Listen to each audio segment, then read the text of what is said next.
a bar volume study with the use or integration of structure. This is fairly basic, but we need to make sure that the fundamentals have been covered. No stone is unturned. So the bar volume interaction with structure is important. Bars and volume is one skill and majorly complex in itself. And structure is another key skill, as you know from session 1. But now we're going to combine them. So when we encounter structure in any form, especially support and resistance, as they are the most commonly used, the price and volume relationship is very important. We want to see an increase in the spread and volume, as this gives the break validity. And we also want to see the breaks be around the halfway mark, 50%, the middle of the spread. So, for example, this is resistance. We want to see a break like so, where this action here over 50% of the spread is above the structure. This gives the break validity.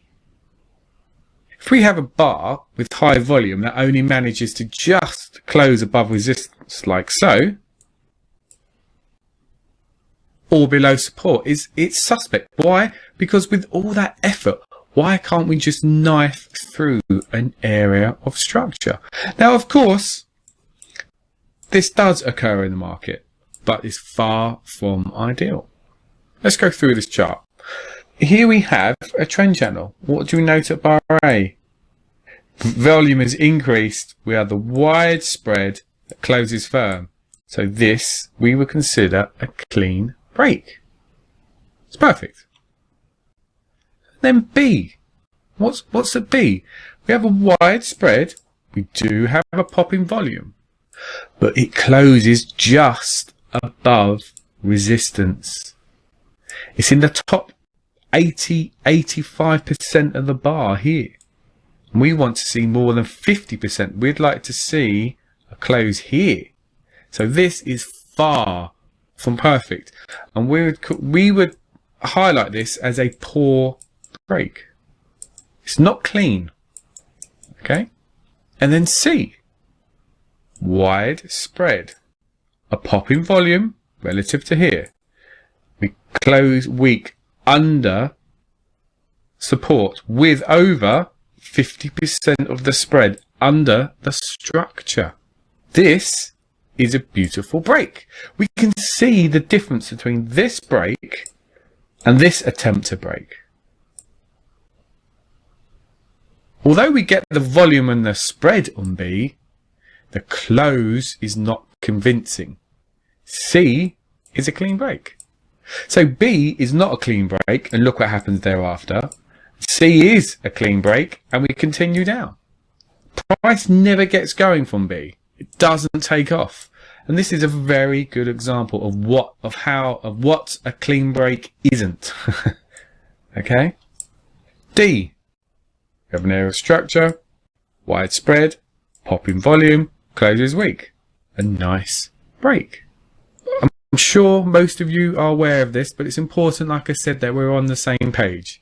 It must be spoken about. E. Do we notice? Wide spread, huge surge in volume.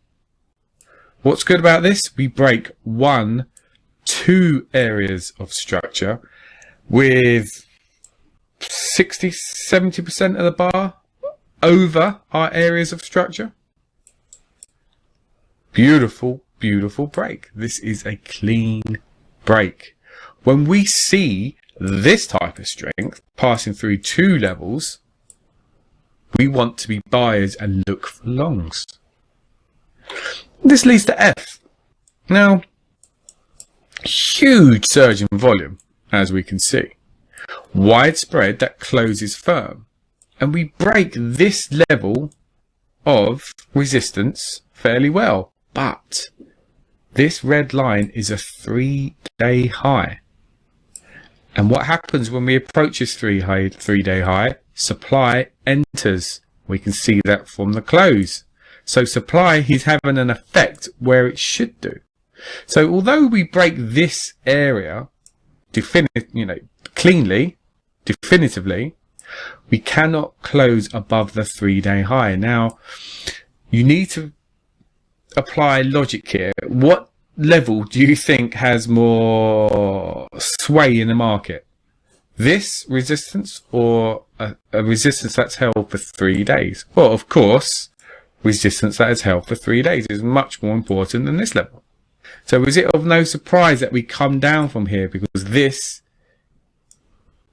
is a failed break? We can't even hold above this level.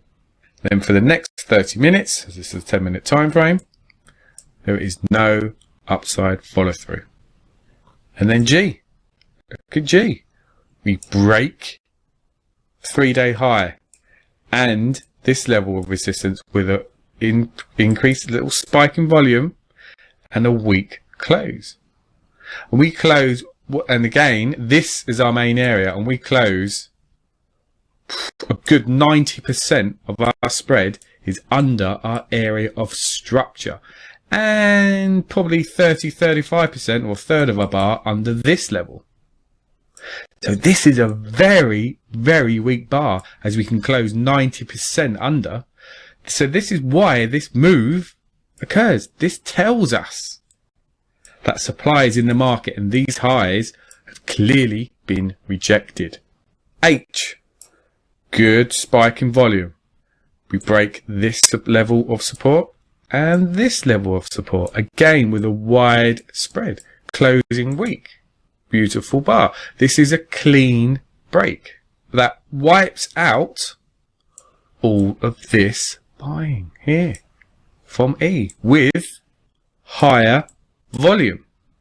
But therefore, odds favour lower prices. And then J, we get a clean break, closing extremely weak. Yes, it closes 30-40% under, not our 50% we would ideally like, but look how hard we're coming down. Odds favour some kind of downside follow through. I mean, this is the US close, and there are many types of traders that are active which produces this high volume, but sellers clearly won the battle, managed to close it under the US session low here. So this bar is significant and is a valid break. It's important to recognise the subtleties like B and F. Most traders are not aware of this phenomenon. We need to be closing over 50% of the spread if we're passing through it to the upside, and over 50% to the downside. This gives our break validity. And this is the only interaction we need to know when passing through levels. Widespread, good volume that closes 50%. Again, it gives validity to the break. Now we are going to study volume approaching structure. We will study price approaching support and resistance. And we will study price approaching the demand line and supply lines in our channels. What to look for and how to analyze and how to formulate setups around session 7 or 8.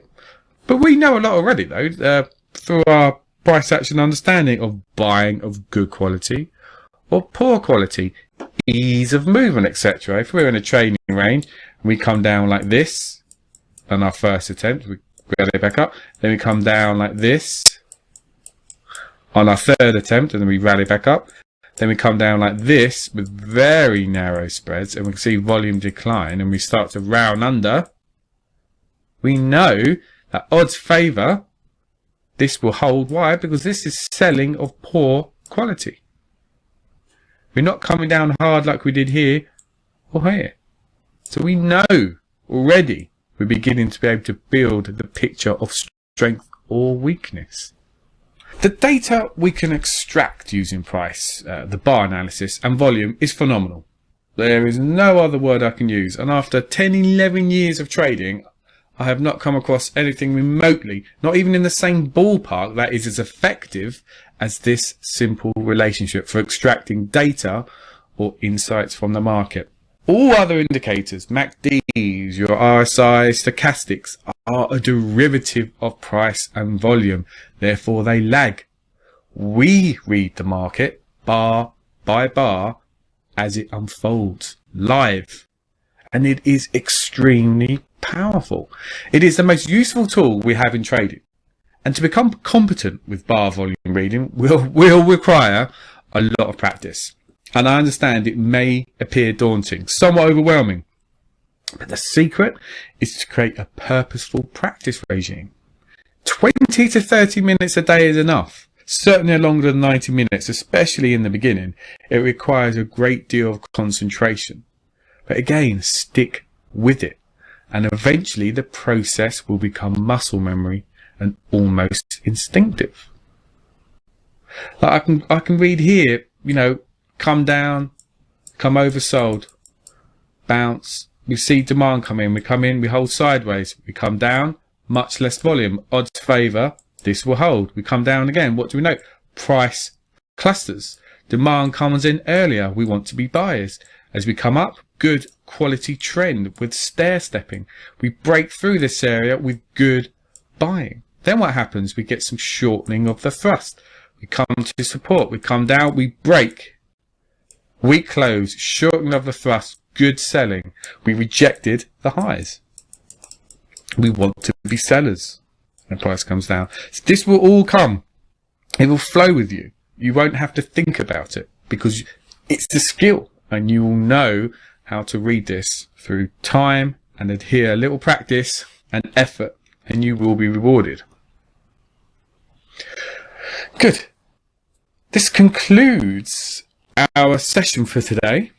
I can see there aren't any questions. I do apologise, we have overrun again. I do think there is some, yes, there are some suggested assignments. Again, you don't have to, but I would advise that you do the assignments so I can go through your work and make sure, try and get inside your mind and make sure that you're adhering and applying the principles and concepts correctly. So if you can find the market in a trading range and apply the bar by bar analysis with volume, minimum 20 bars, say 30, 40 is ideal. Like I said, you just want to analyze the bars, analyze the rallies, what happens where at the structure, we're at resistance, what happens when we're at support here, and analyze the reactions, etc. And then find the market at a turning point and apply bar by bar analysis with volume. So, say we're in a downtrend. We have shortening of a thrust, clustering the closes, and then we have this sideways action here, and then we rally up.